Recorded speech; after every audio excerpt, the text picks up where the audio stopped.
Hola, en la entrega de hoy vamos a comenzar con las presas.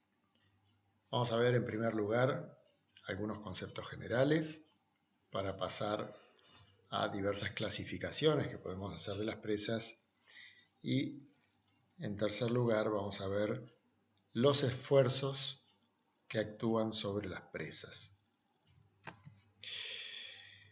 Pero para comenzar, veamos de qué se trata el concepto de la presa. La presa es una obra civil interpuesta en una corriente de agua. Ustedes habrán oído hablar de presas, de represas y de diques en general. Bien, el concepto de dique es un concepto muy general que alude a una obra que divide dos espacios, uno de ellos al menos conformado por un cuerpo de agua. Así es como un dique puede ser una obra de represamiento, una presa, pero también puede ser una obra lateral a un curso de agua y puede ser inclusive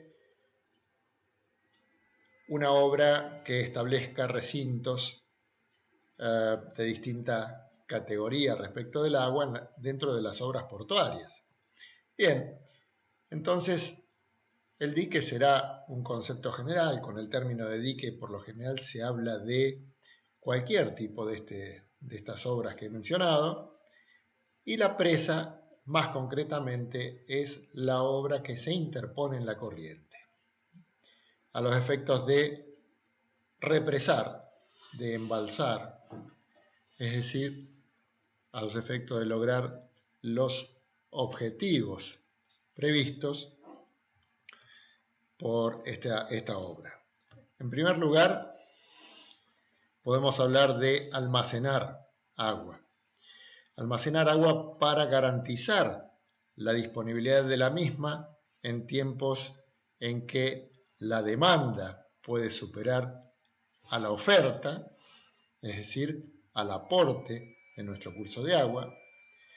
Este ejemplo clásico sería el del valle inferior del río Chubut, en donde hay una cantidad de tierra bajo riego que requiere en la temporada de verano de una cantidad de agua que no es, o digamos que es superior a la que normalmente puede aportar el río. Particularmente en nuestra zona, en la medida que va transcurriendo el verano, vamos arribando a los meses de estiaje, marzo-abril, en que todavía permanece la temporada de riego con los canales abiertos y se produce un desequilibrio, como decía, entre oferta y demanda. Entonces la presa, al producir el almacenamiento de agua, lo que hace es garantizar que cuando se produce la demanda de agua en época de estiaje, el agua esté disponible en el embalse. En segundo término, esa condición de almacenamiento apunta al otro extremo de las posibilidades, el que sirve para controlar los excedentes hídricos.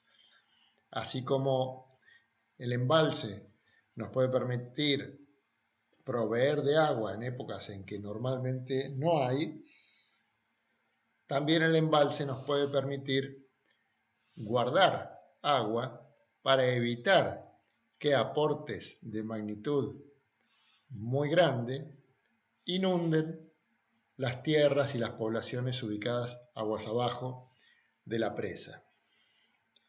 Entonces, a través del embalse se pueden compensar las épocas de excedentes hídricos con las épocas de déficit hídricos. En segundo término, la presa sirve para elevar el nivel de agua y por lo tanto nos permite aprovechar la energía potencial que vamos a tener disponible entre el agua, aguas arriba de la presa, o sea, en el embalse, y el agua en la restitución, es decir, al pie de la presa, aguas abajo.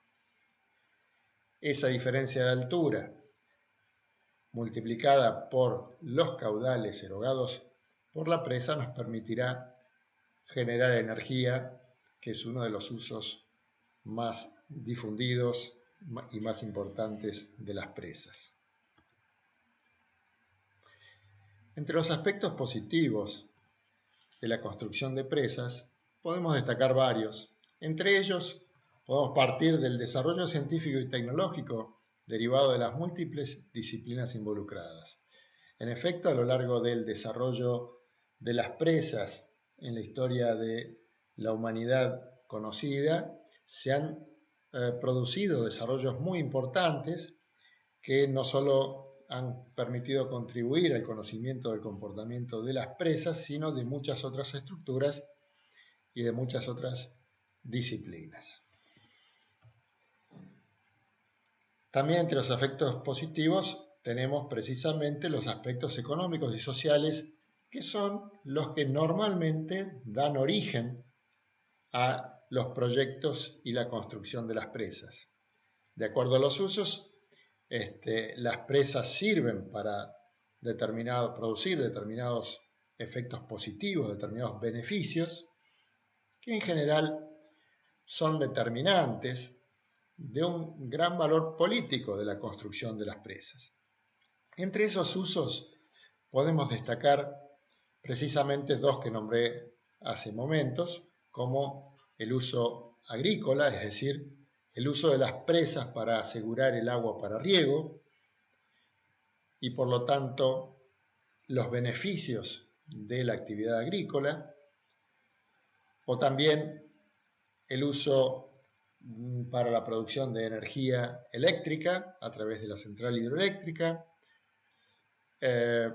y por supuesto también beneficios sociales derivados de toda esa actividad económica posible de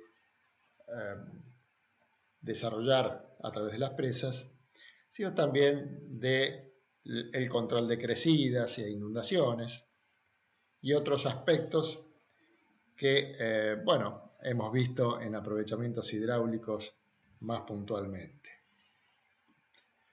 También las presas producen efectos positivos desde el punto de vista ambiental. Si bien ahora vamos a mencionar algunos de los efectos ambientales negativos que pueden registrarse a partir de la construcción de la presa, también es importante tener en cuenta que la generación hidroeléctrica suele ser una virtud dentro de lo que sería la matriz de producción energética de una comunidad, es decir, un efecto ambiental positivo de la generación hidroeléctrica puede radicar precisamente en evitar la generación de energía a partir de la combustión de fósiles y otros aspectos también bastante perjudiciales para el ambiente. Entre los efectos negativos de la construcción de presas, podemos destacar algunos que ocurren en el medio físico por la misma presencia de las obras, por la construcción de las obras, las alteraciones físicas que hay que hacer en el ambiente para la ejecución de las obras, por la inundación de áreas que quedan ocupadas por el embalse, por la alteración del régimen de caudales líquidos y sólidos. Acá me parece muy importante que tengan en cuenta que la alteración del régimen del caudal líquido suele ser un beneficio, suele aportar beneficios importantes, como decíamos, para las actividades agrícolas o la producción de energía, pero también la alteración de esos regímenes de caudales producen modificaciones ecológicas que muchas veces pueden ser negativas. y particularmente producen la alteración del régimen de caudal sólido. Precisamente al contener la corriente en el embalse, los sólidos que arriban al embalse en suspensión en la corriente líquida, en una gran proporción van a precipitar y van a depositarse en el fondo del embalse y serán causantes a veces de procesos erosivos aguas abajo de la presa, precisamente porque la falta de este caudal sólido dentro de la corriente va a generar un desequilibrio energético en la misma que podrá causar algún proceso erosivo indeseable. Entonces, la alteración, este tipo de alteraciones deben ser estudiadas a la hora de proyectar una presa. Efectos negativos en el medio social también se pueden registrar, en parte por la inundación y por lo tanto la destrucción de sitios poblados, productivos, es decir, el quitar a la población determinados usos que se venían produciendo de las tierras e inhabilitarlas prácticamente de por vida. También, efecto negativo sobre el medio social se puede dar por el riesgo y los efectos psicológicos de la vida aguas abajo de las presas. Suele ser algo destacado en algunos países, sobre todo el efecto de la población que vive aguas abajo, inmediatamente aguas abajo de una presa. El efecto de estar sometidos a un determinado riesgo que, aunque quizás muy bajo, produce algún tipo de efecto sobre la población.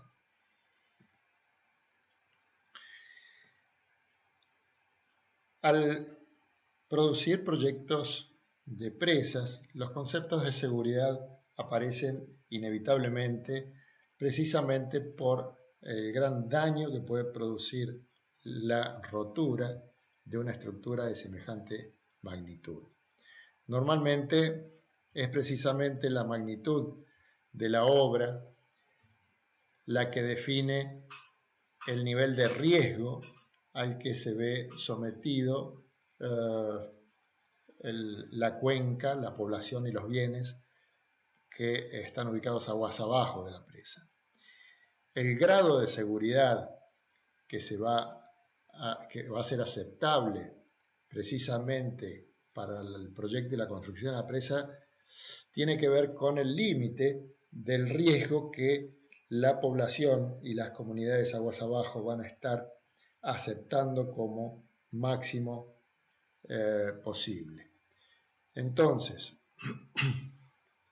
para definir el nivel de seguridad con que debe ser atacado el proyecto y la construcción, tenemos que tener en cuenta el costo de la construcción y el tiempo invertido.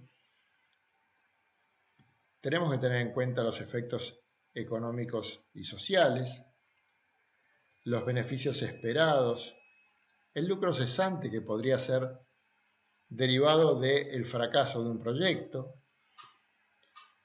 los daños que pudiera ocasionar la rotura parcial o total de una presa.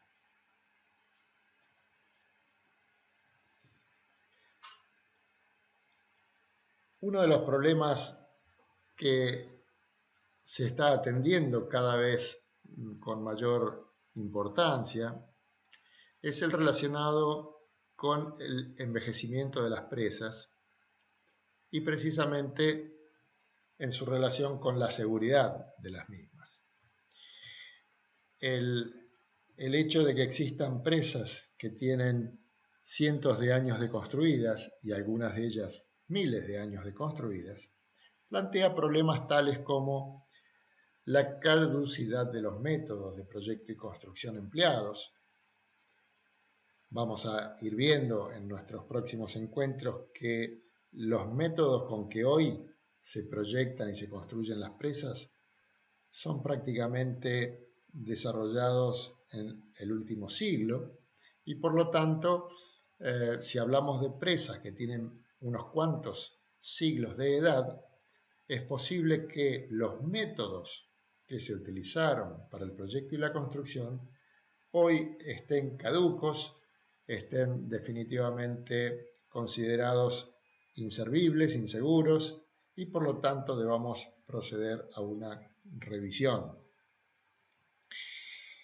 También es posible que se hayan producido deterioro en los materiales, averías en las estructuras, que habrá que estar permanentemente inspeccionando y corrigiendo.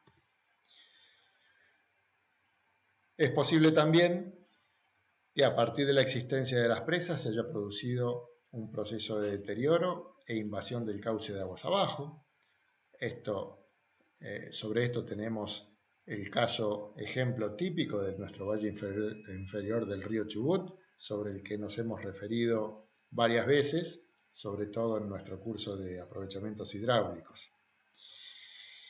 Y también debemos tener en cuenta que el envejecimiento de las presas acarrea un mayor riesgo de falla por el mayor número de presas que van existiendo en cada cuenca.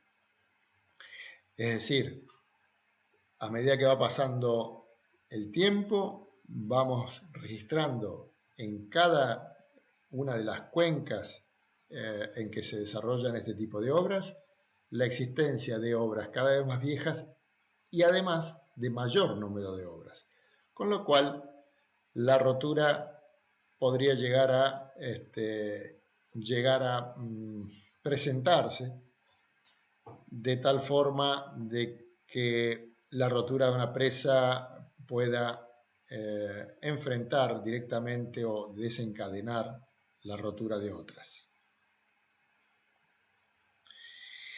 Otra cuestión es el aumento del número de presas envejecidas a atender en forma simultánea, es decir, el mayor trabajo, la mayor dedicación que está exigiendo este tema sobre las comunidades científicas y sobre las instituciones gubernamentales, las instituciones responsables de la seguridad de las presas, como en nuestro país sería el Organismo Regional de Seguridad de Presas, ORSEP.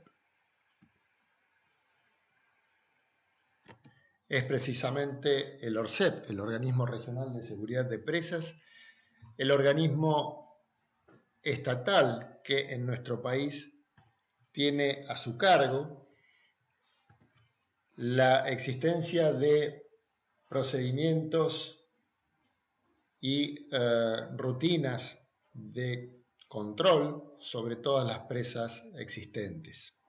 Entre otras cosas, se deben controlar el estado de conservación de los materiales y mecanismos, fundamentalmente de todos aquellos dispositivos hidroelectromecánicos, como compuertas, válvulas y descargadores de distinta índole.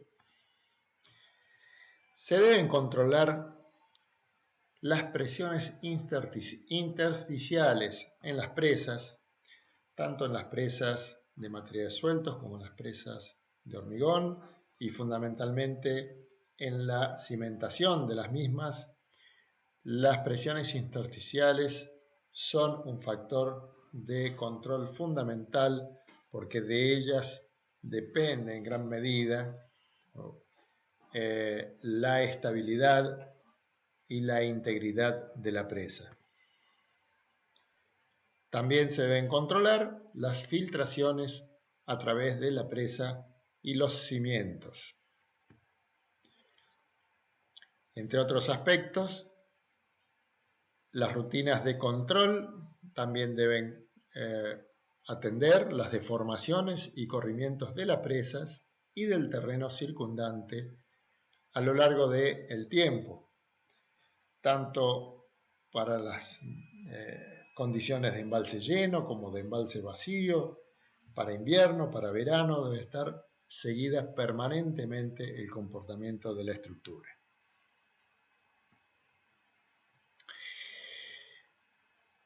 De esos controles dependerá precisamente los procedimientos que deban atender las reparaciones a producir en las presas y en todas sus obras y mecanismos accesorios, e inclusive, cuando corresponda, producir refuerzos en las estructuras. Una disciplina bastante nueva dentro de todo, que viene creciendo en importancia y sobre la cual vamos a hacer algunas referencias a lo largo del curso, tiene que ver con los recrecimientos de las presas. Es decir, la producción de una modificación en obras construidas que signifique darle mayor altura a la presa, producida precisamente por la modificación de las demandas, la modificación de las necesidades y beneficios esperados a partir de esa obra. Quizá una obra que fue construida hace muchas décadas, hoy se observa que podría dar mayores beneficios a partir de la incorporación de una altura un poco mayor y se puede evaluar y eventualmente producir el recrecimiento de la presa. Respecto de las normas que ha de seguirse para el proyecto y la construcción de las presas, no tenemos en nuestro país normativa específica para las presas. Sí la hay en otros países. Por ejemplo, vamos a hacer nosotros referencia a la instrucción española, que es una instrucción reconocida y en la cual van a encontrar inclusive muchas referencias en el manual de Eugenio Ballarino que estamos siguiendo. Sí se suelen seguir recomendaciones de referentes técnicos, como hemos visto el Bureau of Reclamation, como hemos visto el Cuerpo de Ingenieros de los Estados Unidos y muchos otros organismos técnicos, como inclusive podríamos considerar las asociaciones de profesionales especialistas en obras de este tipo. A nivel internacional existe el ICOL, International Committee on Long Dams, o sea, el Comité Internacional de Grandes Presas. A nivel nacional existe el Comité Argentino de Presas, institución que también actúa como referente en determinados aspectos sobre las presas.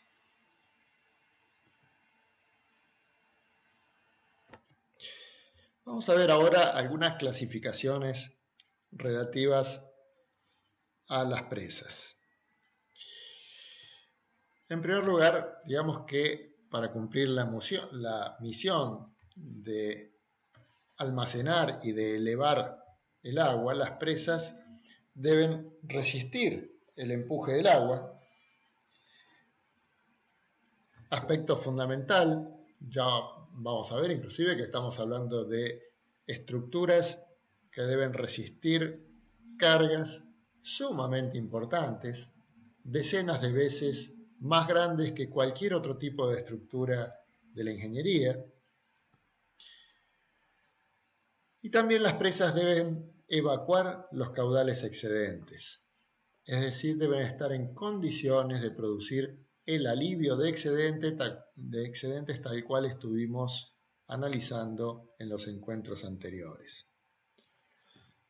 Según la situación del aliviadero, habíamos visto que las presas pueden ser presas vertedero, con el aliviadero colocado en el mismo cuerpo de la presa, o presas con aliviadero independiente, estructuras totalmente separadas para la presa y el aliviadero.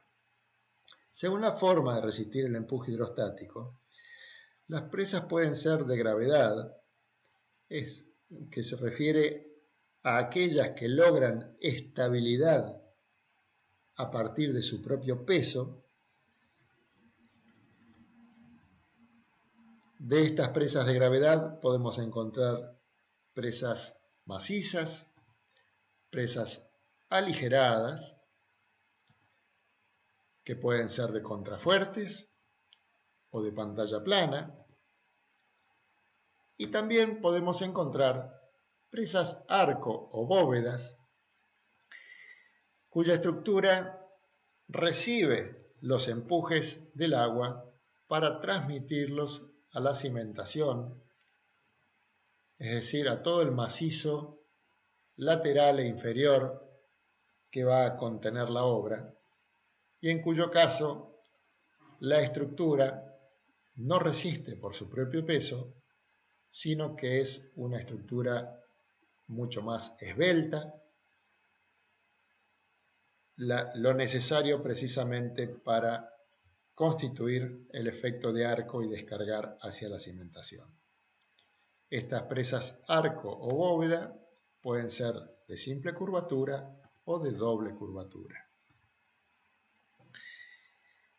Un caso intermedio entre las presas de gravedad y las presas arco son las presas arco-gravedad, que las puede haber también macizas y aligeradas, e inclusive podemos encontrar, ya las vamos a ver en alguna descripción más particularizada, las presas de bóvedas múltiples, que combinan presas de contrafuertes con presas arco.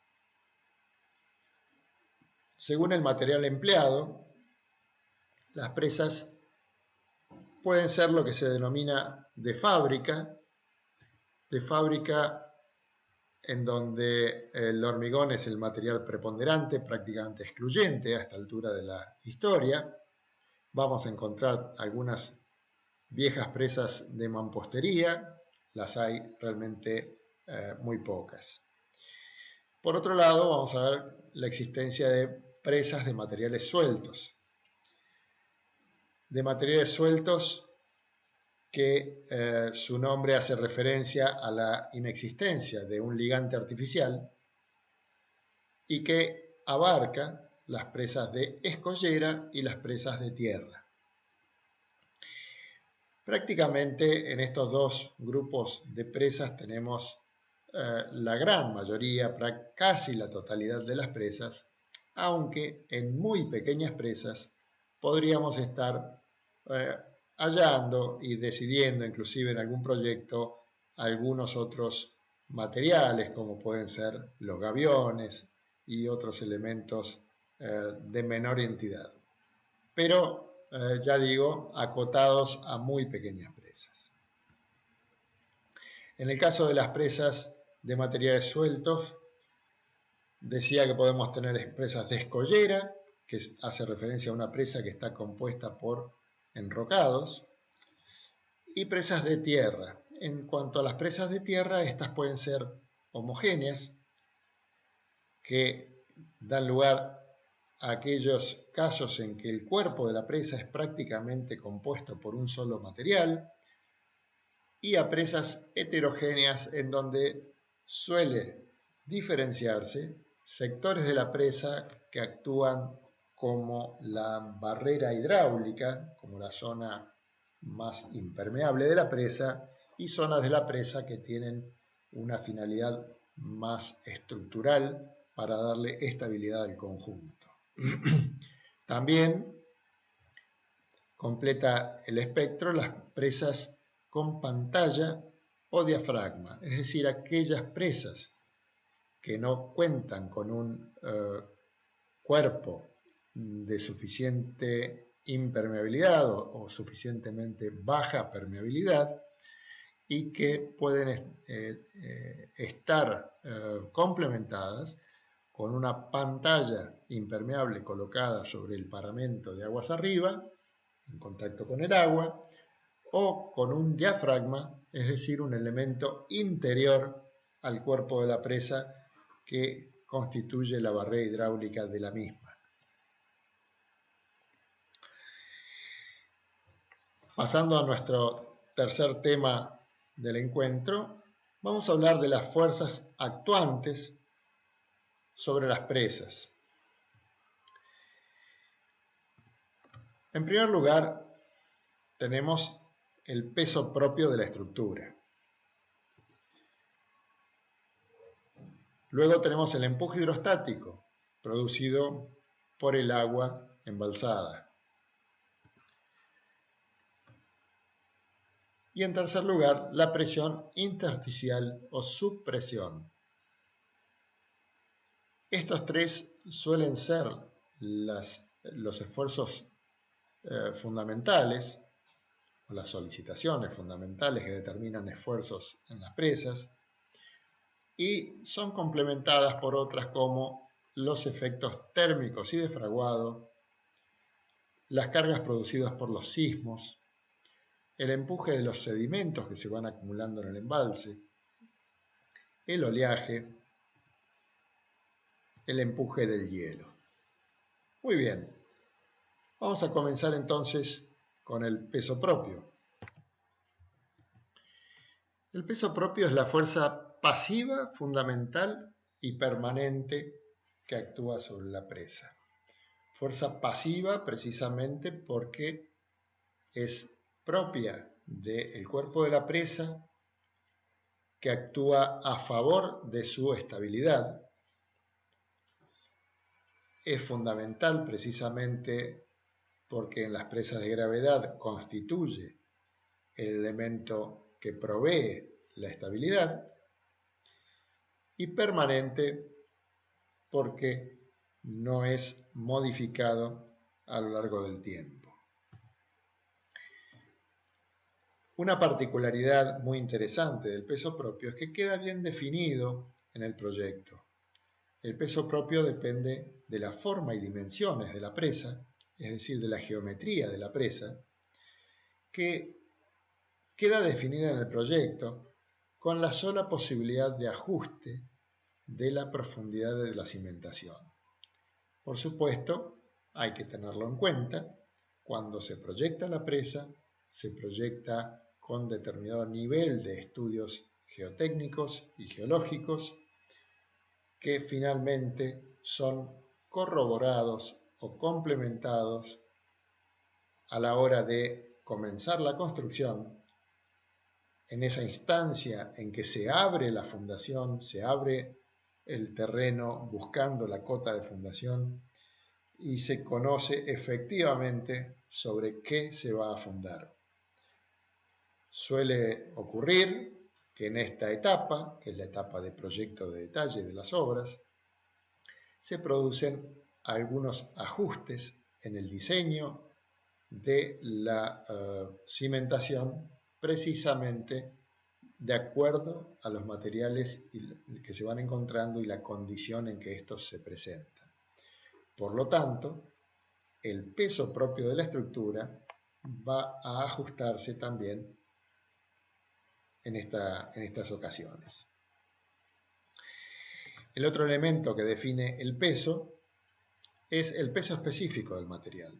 El peso específico del material, cuando trabajamos con presas de gravedad, caso típico las presas de hormigón, es un peso que se puede prever con mucha aproximación en el proyecto, a poco que se conozcan los materiales que se van a utilizar como producto de los estudios de yacimientos hechos en la etapa de factibilidad y proyecto.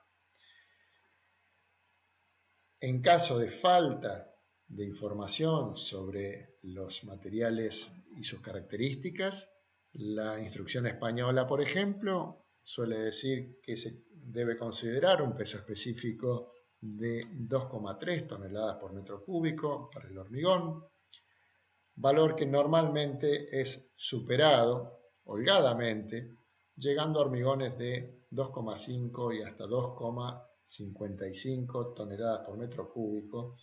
Y atención que estamos hablando de hormigones sin armar, de hormigones masivos, en donde el peso de las rocas contribuye sustancialmente al peso de la estructura. En todos estos casos, si bien hemos hecho estudios y tenemos una hipótesis de cuánto va a pesar la obra a partir del peso específico del hormigón que vamos a utilizar, se deben hacer controles sistemáticos para verificar o ajustar el proyecto si corresponde. Esto se hace tanto en las presas de hormigón como en las de materiales sueltos.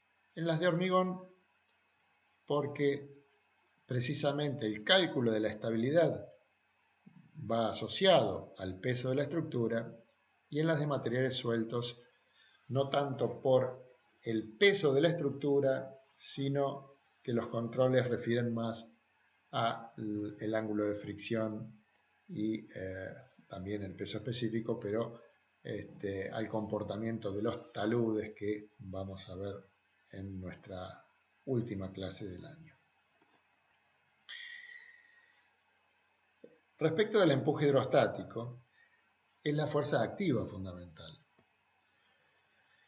Podemos pensar que el empuje del agua es producto de la presión hidrostática, que esa presión hidrostática aplicada sobre el paramento de la presa, como puede ser representado por esta recta, decía, la presión hidrostática puede dar lugar a un empuje aplicada sobre una superficie, en este caso diferencial de S, y ese empuje lo podemos analizar en sus dos componentes, vertical y horizontal. El empuje horizontal es el empuje principal en las presas de hormigón. Está dado por la integral de las presiones intersticiales en la altura del paramento.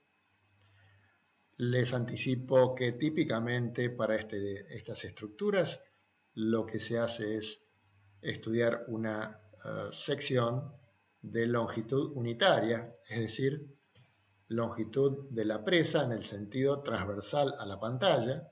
Imagínense entonces que esa fuerza H podría estar representada por la resultante de la integral de las presiones hidrostáticas aplicadas sobre el paramento y calculada en una faja de presa de 1 metro de ancho.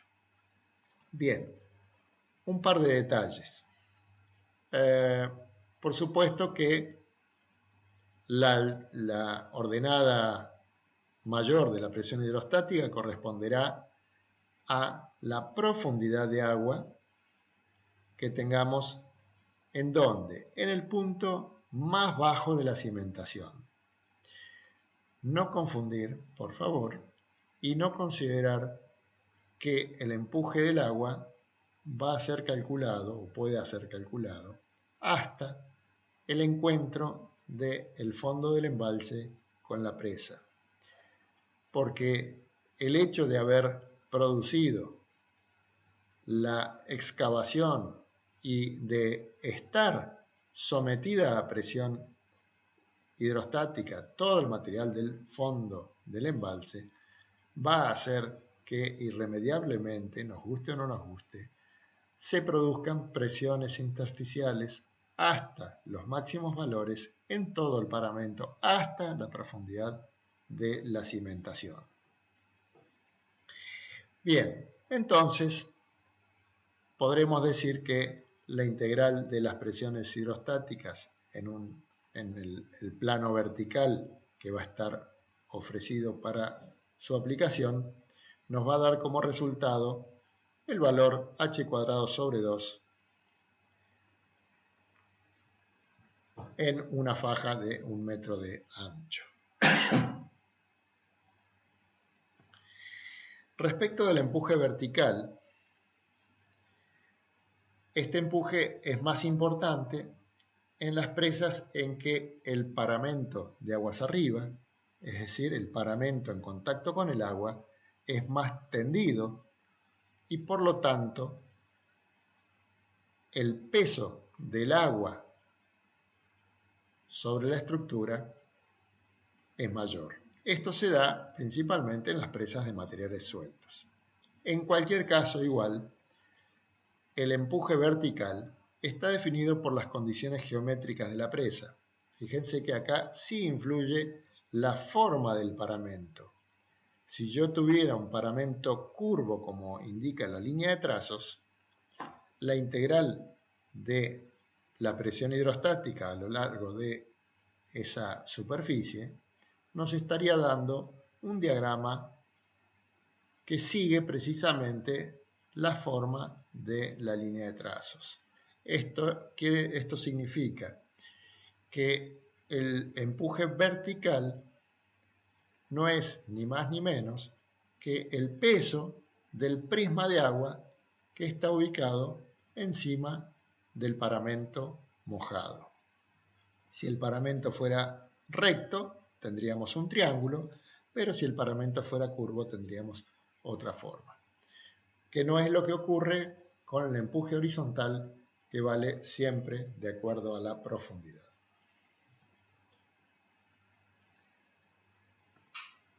En el caso de las presas bóveda, se da una particularidad. Las presas suelen tener este desplome hacia aguas arriba en la parte inferior y este desplome hacia aguas abajo en la parte superior. Fíjense entonces, por supuesto el empuje horizontal sigue teniendo el mismo diagrama que teníamos en la pantalla anterior. Respecto del empuje vertical, nosotros tenemos la presión hidrostática aplicada desde el punto con tangente vertical hasta la superficie del agua, que nos da una componente, B1, equivalente al peso del agua ubicada encima del paramento. Ahora, para la parte inferior, este esfuerzo de empuje vertical 2, las presiones hidrostáticas son las que indica esta nueva figura. La presión hidrostática dada por la profundidad de cada uno de los puntos sobre los que está aplicado. Entonces, el empuje vertical B2 está determinado por el peso del prisma de agua que está sombreado en la figura. El resultado de esto, considerando que B2 es una fuerza ascendente, es la suma de ambas fuerzas que nos da como resultado este diagrama que tenemos ahora en la pantalla. La zona inferior contribuye a un esfuerzo hacia arriba y la zona superior contribuye más a un esfuerzo hacia abajo.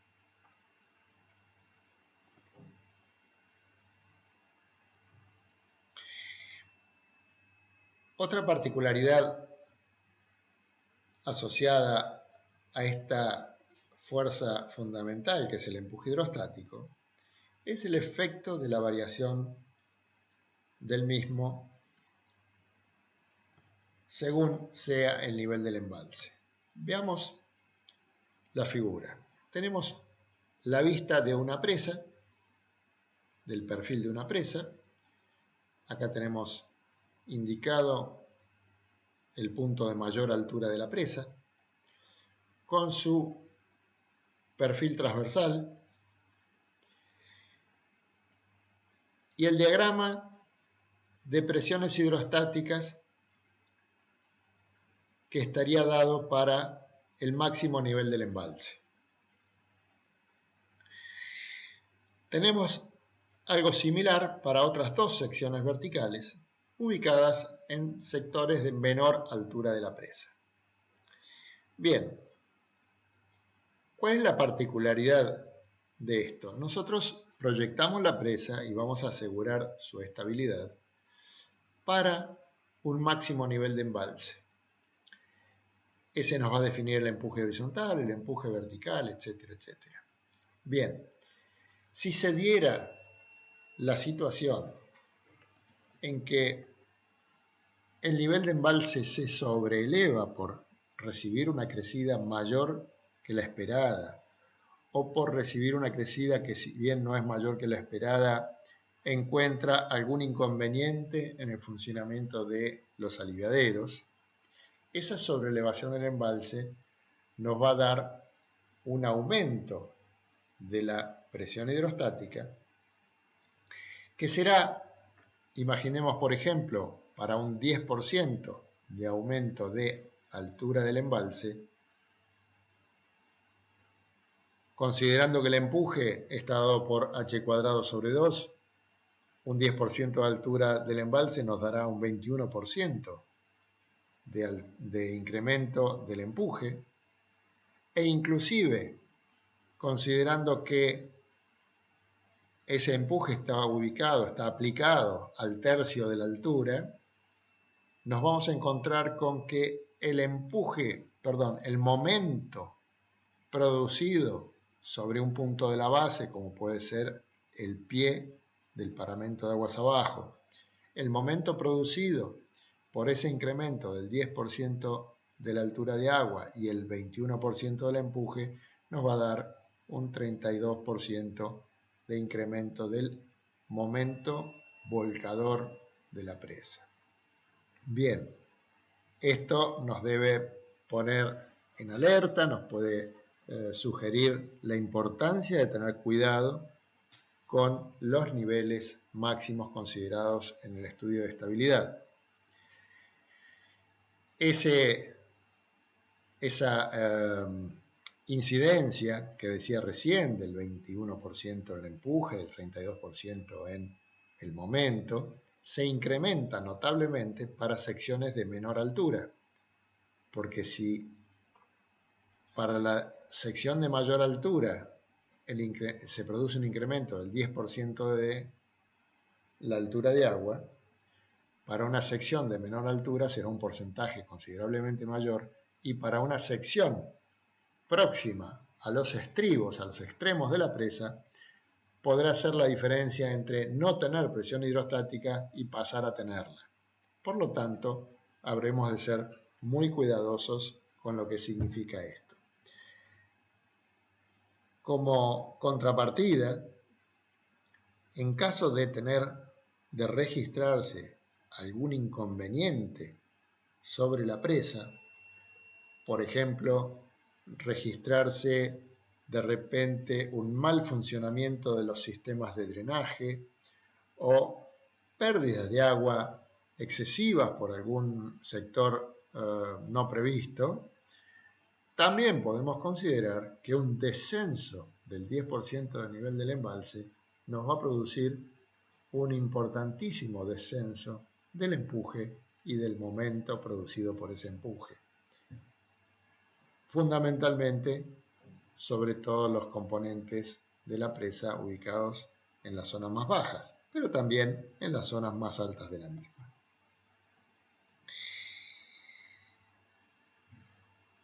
Tercera fuerza actuante, la presión intersticial y la subpresión. Pensemos en lo siguiente: ¿cuáles son los efectos de la filtración de agua a través de los huecos, grietas o poros de la presa y de los alrededores de la presa? El agua puede filtrar a través de la presa y a través de la cimentación de la misma. En primer lugar, se producirá una pérdida de agua. Esa pérdida de agua puede ser más o menos importante según el valor económico del agua.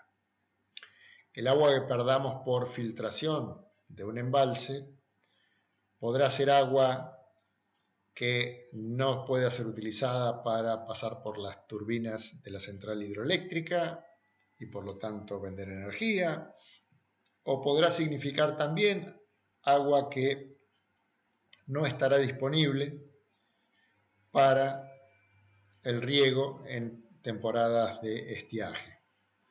Como decía, un valor estrictamente económico. Un segundo efecto es el posible arrastre de material fino. Bueno, acá entramos en algo ya más grave desde el punto de vista técnico. La posibilidad de que el agua arrastre materiales finos en presas de materiales sueltos o en su cimentación, podrá significar procesos posteriores que ya vamos a describir con más detalle, de erosión interna y de tubificación con posibles consecuencias muy graves para la estructura. En tercer lugar, la filtración de agua a través de la presa y de la cimentación va a determinar presiones hidrostáticas en el interior de la presa y también, como digo, en la cimentación, que habrá que atender con sumo cuidado. Veamos, a modo de ejemplo, el perfil transversal de lo que podría ser una presa de tierra homogénea, en donde al cabo de un tiempo de funcionamiento se podrá constituir una red de filtración, tal como ustedes habrán estudiado en mecánica de suelos. Esa red de filtración, constituida por líneas equipotenciales y líneas de corriente, va a depender fundamentalmente de la geometría de la obra y no así del coeficiente de permeabilidad del material. El coeficiente de permeabilidad determinará el mayor o menor caudal, la mayor o menor velocidad, de acuerdo a la ley de Darcy, pero la forma de la línea de corriente es característica de la geometría del elemento que estamos analizando. Algo importante de esta línea de corriente que quisiera que recuerden es que cuando hablamos de líneas equipotenciales no hablamos de líneas que indican puntos de igual presión, sino de igual potencial. Es decir, una línea como la línea AB es una línea que va atravesando puntos en los cuales, si uno colocara un piezómetro, obtendría el mismo nivel en el mismo, o sea, el mismo potencial, no la misma presión. Muy bien. En un caso hipotético de una presa de gravedad de hormigón con una cimentación de permeabilidad nula, fíjense lo que podría llegar a pasar. Que tengamos, en primer lugar, una red de corriente directamente como una cuadrícula de elementos cuadrados, líneas de corriente y equipotenciales, definiendo una malla de cuadrados. Si el potencial se va perdiendo linealmente de la forma descrita, acá también la presión va a ir variando gradualmente. Por ejemplo, en el plano de fundación, la presión inicial será la correspondiente a toda la columna de agua del embalse y en el punto de salida será cero. El diagrama de presiones intersticiales aplicado sobre la base será un diagrama lineal y el empuje que determina este diagrama de presiones es un empuje ascendente que conspira contra la estabilidad de la presa. De ahí que la presión intersticial en cualquier parte de la presa, inclusive en cualquier plano horizontal que pudiera uno imaginarse que la presa tiene una junta de construcción, para plantear así casos ideales en que teóricamente podríamos registrar inconvenientes.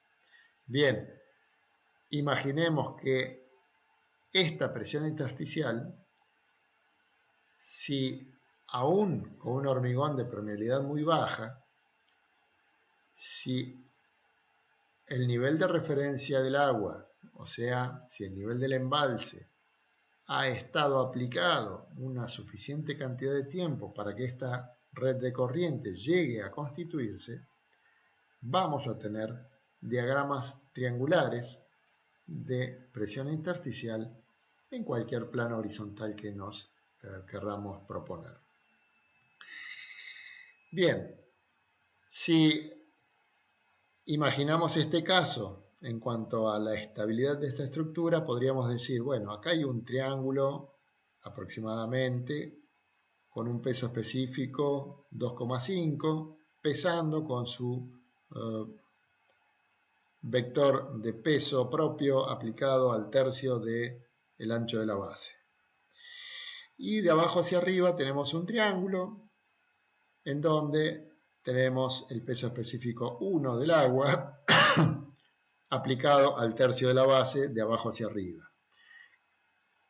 Esta idea me dice que contar con este diagrama de subpresiones en la junta de fundación sería equivalente a tener un material que en vez de 2,5 toneladas por metro cúbico pese 1,5 toneladas por metro cúbico a los efectos de dar la estabilidad de la presa. O sea, una reducción sustancial de su capacidad de lograr la estabilidad.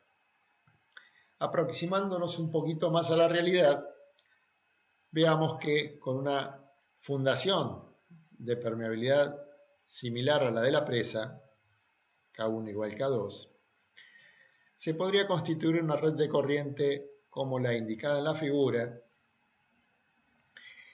en donde el diagrama de subpresiones, precisamente porque las equipotenciales no son equivalentes a líneas de igual presión, vamos a tener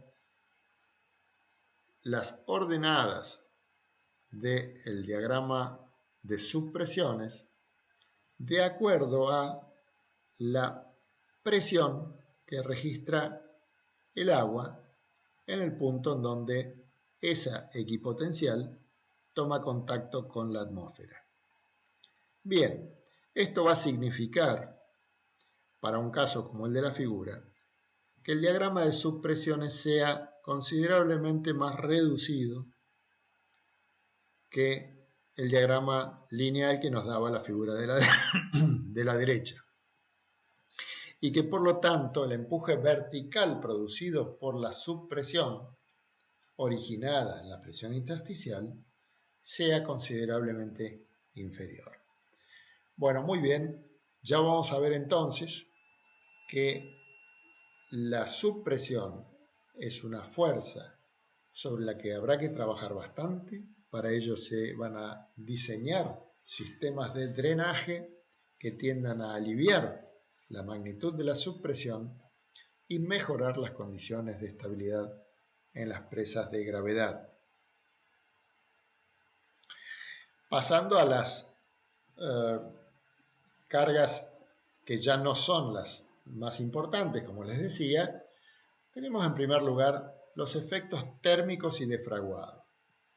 Bueno, todos sabemos que después de hormigonar se produce un proceso de retracción higroscópica de fraguado. Ese proceso de retracción higroscópica debe ser un proceso controlado, un proceso atenuado, a efectos de evitar la producción de grietas que podrían llegar a generarse en la masa del hormigón.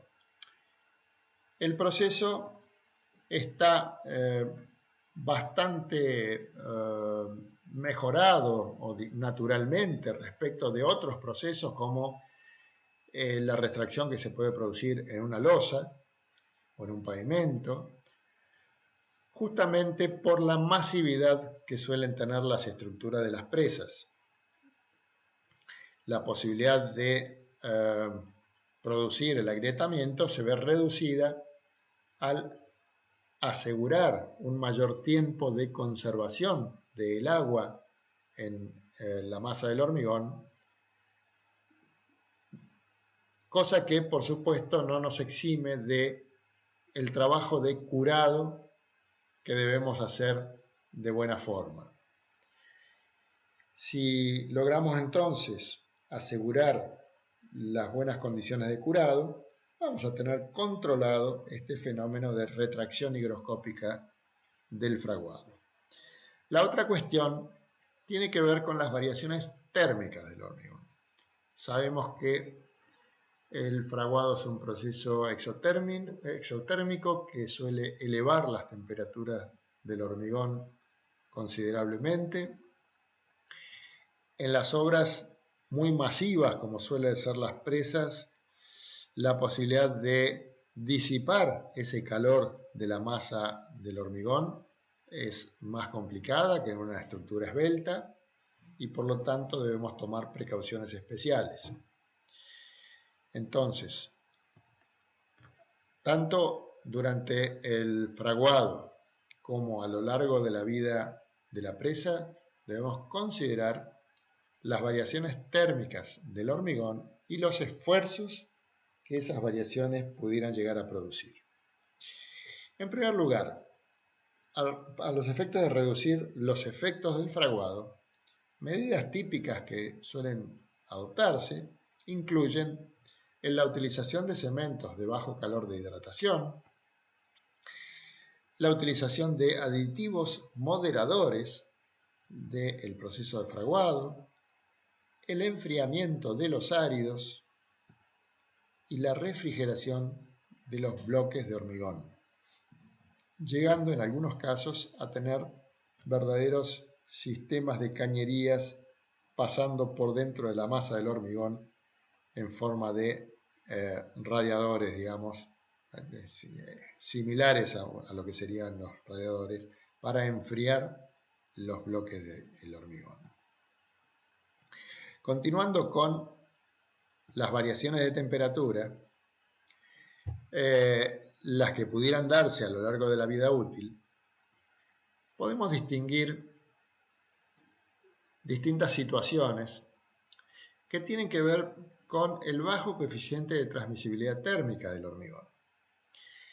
Si yo voy a considerar cómo va a variar la temperatura de la masa de la presa a lo largo del tiempo, seguramente que no me va a afectar sustancialmente un día de calor aislado, sino una sucesión de días de calor. Y en general, lo que vamos a tener en cuenta, precisamente por la baja transmisión que va a tener el calor a lo ancho, en el espesor de la estructura, es que no vamos a considerar temperaturas diarias, salvo en las zonas exteriores, en las zonas expuestas a la intemperie. Para la estructura en general, vamos a considerar temperaturas medias mensuales, tanto en el paramento de aguas arriba, de acuerdo en a los niveles del embalse propios de cada temporada del año, y al paramento de aguas abajo, propio de las condiciones climáticas del lugar de emplazamiento solamente. Respecto de las condiciones superficiales, que digo que ahí sí podríamos utilizar las temperaturas diarias, es importante tener en cuenta que las superficies de la estructura de la presa expuestas a la intemperie deben tener una buena terminación adecuada para no sufrir excesivamente los efectos del intemperismo. Efectos del intemperismo que precisamente surgen de las variaciones térmicas y de las variaciones de humedad. Entonces, ciclos de calentamiento y enfriamiento, de congelación y secado, podrían llegar a producir un deterioro importante de la superficie de la estructura, aunque no sería de gran profundidad en la misma. A los efectos de las variaciones térmicas de la estructura en general, considerando, como decía, las temperaturas medias mensuales, se suele apelar a una ley de distribución de la temperatura en el espesor de la presa, dada por esta expresión que dice que esa variación virtual de la temperatura en el ancho está dada por la variación extrema de temperatura considerada dividida por 1 más 0,3 veces el espesor de la presa. Esa variación de temperatura máxima corresponderá al valor mensual máximo de la diferencia que podamos registrar entre el paramento de aguas arriba y el paramento de aguas abajo.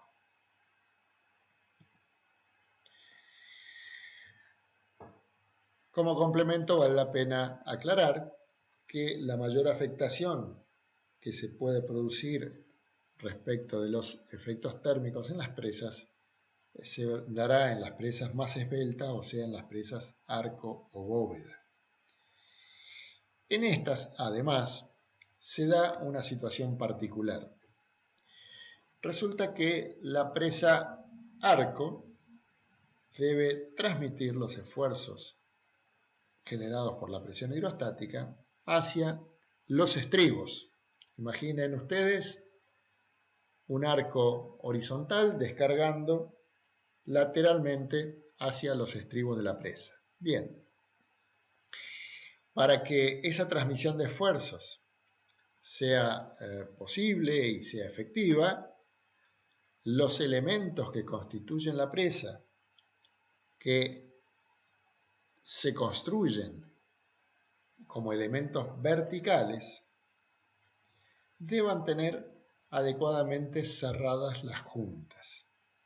Es decir, si ustedes imaginan a la presa bóveda construida como ménsulas empotradas en la base, que están una al lado de la otra, para luego trabajar en forma conjunta derivando esfuerzos hacia los estribos, debemos pensar que las juntas que se constituyen entre las ménsulas deben estar perfectamente rellenas, perfectamente compactas para producir la transmisión de los esfuerzos.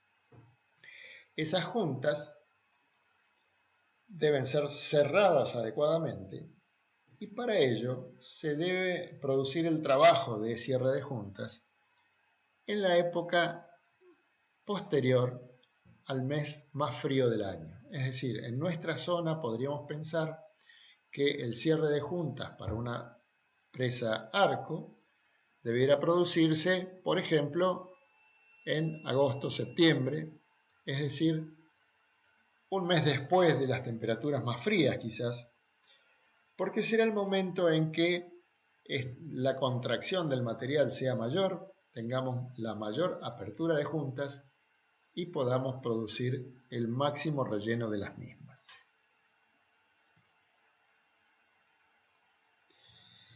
Pasando a los esfuerzos sísmicos, consideremos que los sismos pueden producir sobre las presas distintos efectos. Uno de ellos es la oscilación del terreno que se transmite a la base y los estribos produciendo tensiones suplementarias. En segundo lugar, los desplazamientos de la presa actúan sobre el agua produciendo un empuje hidrostático suplementario. Y en tercer término, ya con menor probabilidad para el caso de las presas, la posible ola con impacto sobre la presa e inclusive la posibilidad de desborde, lo que podría ser un pequeño tsunami sobre una presa. Bien, veamos el comportamiento del sistema en este caso. Bueno, me olvidaba como posible también una eventualidad a considerar el posible deslizamiento de laderas en el embalse. Esto es que a partir de un sismo se pueda producir el deslizamiento de una ladera, el descalce de una ladera, que la ladera sea incorporada al embalse y que por lo tanto eso determine un incremento súbito del nivel de agua en el embalse, como el ejemplo de la presa de Bayón que van a ver en el libro de Vallarino muy claramente, o en internet si quieren buscarlo, como un caso excepcional y muy interesante. Bien, vamos a los esfuerzos sobre la presa. En primer lugar, en general se considera la aplicación de un método llamado pseudoestático, porque parte de la base de considerar la existencia de un coeficiente de aceleración del sismo, o sea, de una fuerza de masa aplicada sobre la presa, a través de un coeficiente beta que determina un porcentaje de la gravedad a aplicar. Esto es de acuerdo a la zona sísmica en la que se está produciendo el proyecto. En nuestra provincia, por ejemplo, la zona de cordillera es zona sísmica de grado 1, o sea, levemente sísmica. Para esa zona se debe considerar un coeficiente beta que, si mal no recuerdo, es 0,1. O sea que se debe aplicar a la estructura una aceleración de 0,1 G adicionales a los efectos de su comprobación de estabilidad en caso de sismo. Para ello se considera una fuerza horizontal suplementaria por el sismo, que fíjense sería equivalente h cuadrado por t sobre 2, es la superficie del triángulo que ejemplifica o que sintetiza el perfil transversal de la presa, en una faja de 1 metro de ancho. Por el peso específico nos da el volumen de esa faja, y por beta, que sería la proporción de G que estamos considerando.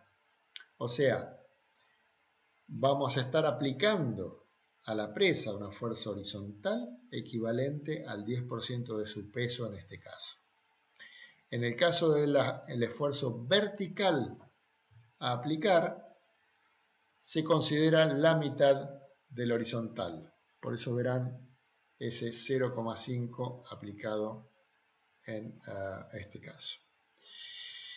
¿Qué se hace con estos dos esfuerzos? Bueno, en realidad lo que se hace es considerar que el terreno puede moverse con esa aceleración, que la presa va a ser sometida a esos esfuerzos precisamente por el movimiento del terreno,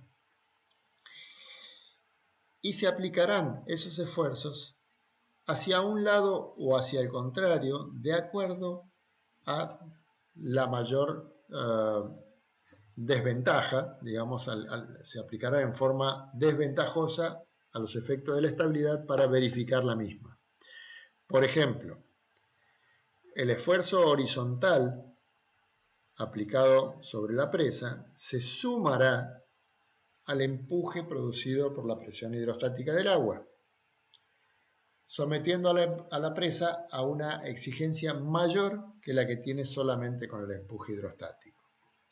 El esfuerzo vertical se aplicará no hacia abajo, sino hacia arriba, produciendo el equivalente a una reducción del peso de la presa. La instrucción española establece que para presas de gravedad mayores de 100 metros de altura y para presas arcos se aplique el método dinámico, es decir, no acepta la validez del método pseudoestático que hemos descrito, sí se exige entonces un estudio de la oscilación real de la estructura a través de la modelación correspondiente.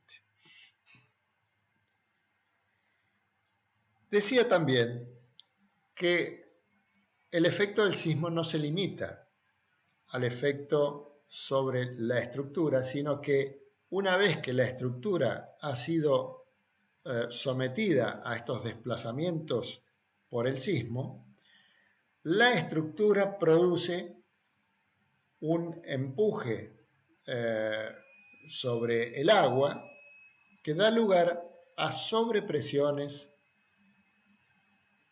del agua sobre el paramento de la presa. En el caso del paramento vertical, se suele utilizar el método de las presiones hidrodinámicas de Westergaard, que indica lo siguiente, que la presión hidrostática adicional producida por el sismo está dada por un coeficiente aplicado al coeficiente sísmico y esta raíz de h por i. H es la altura de la presa y la profundidad en la que estamos analizando la presión. El coeficiente es un coeficiente que da valores algo menores que 1, no demasiado variables, entre casi 1 y 0,80 y pico. Para profundidades mayores da más cercano a 1, para profundidades o alturas de presa muy pequeñas da más cerca de 0,8. El diagrama de presiones hidrostáticas adicionales entonces es un diagrama parabólico que produce un empuje adicional total dado por esta expresión de Westergaard. Ese empuje adicional va aplicado a 2/5 de la altura, medidos desde la base de la presa, e inclusive el momento adicional producido por este empuje está dado por esta otra expresión de Westergaard. Me faltó decir que en la expresión del coeficiente sísmico, el valor de T representa el período de oscilación del sismo, valor que habrá que ver en cada caso, pero que suele estar en el orden de 1 segundo.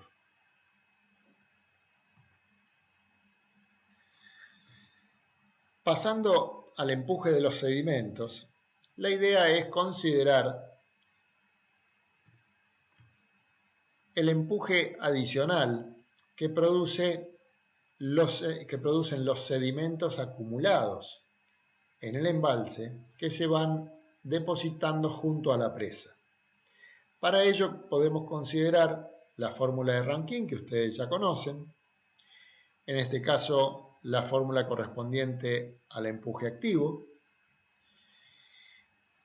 que nos puede dar un diagrama con unas presiones equivalentes a presiones intersticiales, equivalentes a presiones hidrostáticas aplicadas en la zona inferior de la presa, que realmente van a dar una magnitud muy pequeña en general, salvo en alguna presa que tenga una altura de colmatación demasiado importante. Esta altura es precisamente la altura que alcanzará el sedimento después del periodo de tiempo considerado, como pueden llegar a ser 100 años de sedimentación. La aplicación de esta expresión exige conocer el peso específico sumergido del sedimento y el ángulo de fricción interna del mismo, que en caso de no conocerse, se acepta la aplicación de un empuje adicional, como si fuera un empuje hidrostático, un empuje producido por una suerte de presión hidrostática con un fluido de densidad 0,4 hasta la altura de colmatación proyectada para 100 años de vida de la presa. Continuando con los esfuerzos, tenemos el oleaje. El oleaje será una fuerza aplicada, o la fuerza producida por el oleaje estará aplicada en la zona superior del embalse y tiene distintas formas de cálculo posibles. Por ejemplo, la que propone el US Corps of Engineers, que nos da este gráfico en el que, como podemos ver, en ordenadas hay velocidad del viento en kilómetros por hora, en abscisas la línea de agua en kilómetros. Esto es la máxima distancia que puede registrarse para la aplicación del viento sobre la superficie de agua. Y tenemos dos formas de encontrar la máxima altura de la ola.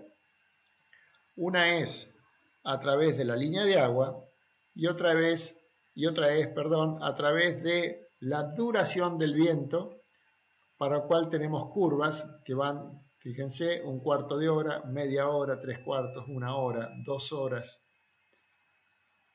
3 horas. Y lo que dice el Cuerpo de Ingenieros de Estados Unidos es que se entra en el ábaco con la velocidad del viento y se toma el menor valor de la altura de ola que resulte con la duración del viento o con la línea de agua. El menor valor. Las curvas, entonces, estas tipo hiperbólicas nos dan altura de ola y vamos a elegir la menor que resulte entre la que responde a la línea de agua y la que responde a la duración del viento aplicado sobre el embalse. Otras expresiones son también bastante clásicas, como la fórmula de Stevenson, que nos dice que la altura de ola o la amplitud de la ola está dada en función de el fetch de la línea de agua, o la fórmula de Irribarren también en función del fetch.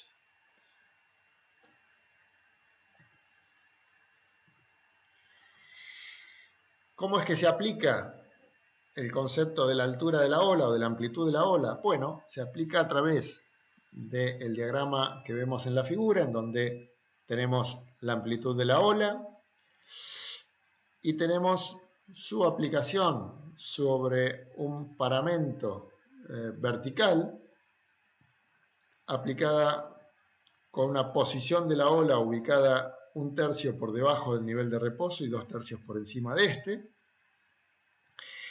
valor que sube al doble, a 4/3, cuando se refleja la ola en el paramento vertical. El resultado de esto es un diagrama de presiones dado por el triángulo que vemos en la figura, con una resultante empuje de olas 2 veces A cuadrado, donde A es la amplitud de la ola, y con un punto de aplicación que está ubicado 3/8 de la amplitud de ola por encima del nivel de reposo.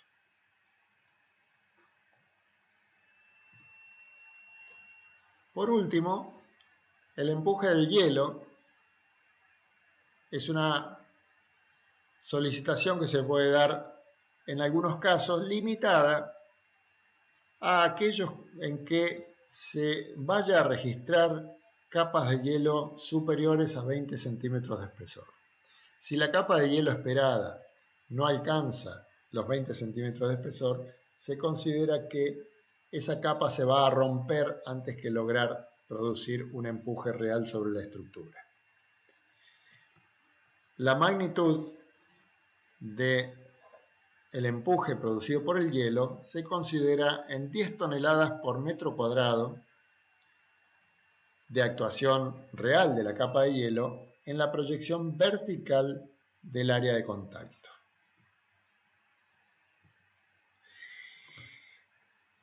Para completar el tema, Veamos cuáles son las combinaciones de solicitaciones, en este caso exigidas por la instrucción española, para las verificaciones de la estabilidad de la presa.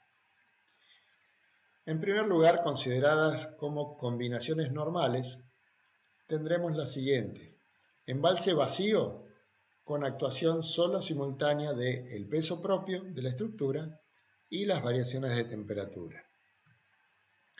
Y para embalse lleno, la actuación sola o simultánea del peso propio, el empuje hidrostático, la presión intersticial, el empuje de los sedimentos, el empuje del hielo o de las olas, no pueden darse los dos simultáneamente, y las variaciones de temperatura. En el caso de combinaciones normales de cargas, el empuje hidrostático y la presión intersticial serán los que correspondan al nivel máximo normal del embalse. Como combinaciones accidentales, se han de considerar las siguientes. En primer lugar, para embalse vacío, las correspondientes a la situación normal más la actuación del sismo. Y para embalse lleno, las correspondientes a la condición normal de embalse lleno, pero, en primer lugar, suponiendo drenes eficaces. En segundo lugar, la actuación normal para embalse lleno más el sismo, suponiendo que las presiones intersticiales no son afectadas por el sismo y que además puede prescindirse del empuje del hielo porque en caso de sismo con seguridad que habrá de romperse. Por último, se debe considerar una combinación de solicitaciones en las que a la situación considerada como normal para embalse lleno, la situación A2, se le agregue el nivel máximo extraordinario del embalse, incluyendo el oleaje máximo. Y en casos extraordinarios se estudiará la posible formación de ondas por desplazamiento de ladera.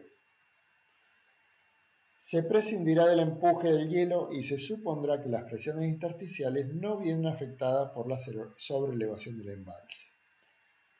Fíjense que en este caso, al considerar la crecida de diseño, aquella que lleva el embalse a nivel máximo extraordinario, se supone que esa crecida es una crecida de corta duración y que no alcanza a llevar el diagrama de presiones intersticiales al nivel que correspondería al máximo extraordinario del embalse. O sea, a los efectos del cálculo de las presiones intersticiales se conserva el nivel máximo normal del embalse. Bueno, con esto hemos terminado esta primera presentación sobre las presas y en las entregas siguientes iremos viendo el comportamiento y la descripción de cada uno de los tipos de presa que podremos proyectar, incluyendo asimismo los principales elementos para su proyecto y verificaciones de estabilidad.